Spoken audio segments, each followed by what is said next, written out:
Hey, good morning, friends. Brad Smith here from The Way. So I've been thinking about uncertainty lately, and it has occurred to me that uncertainty is the enemy of faith. Uncertainty is the enemy of faith.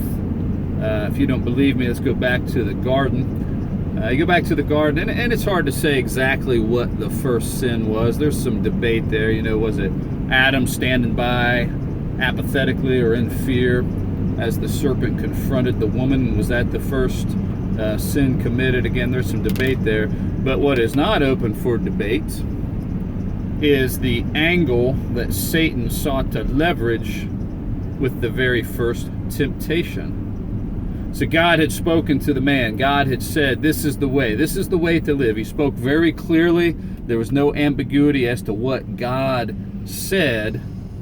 And then Satan said, did God really say?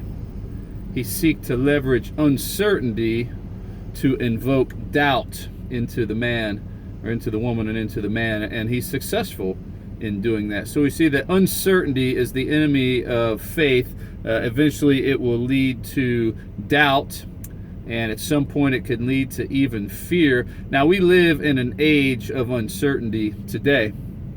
There are a lot of different people saying a lot of different things about God, about Jesus, about faith. Many people are saying things from an authoritative position. Many people are saying things in an authoritative manner as well.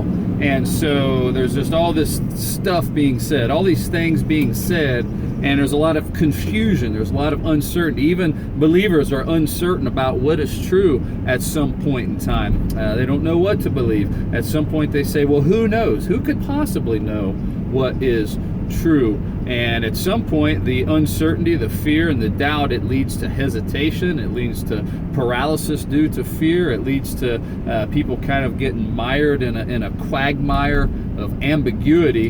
And the ultimate end state of uncertainty is spiritual mediocrity. Spiritual mediocrity. God calls us to move decisively, to move boldly. God calls us to act fearlessly.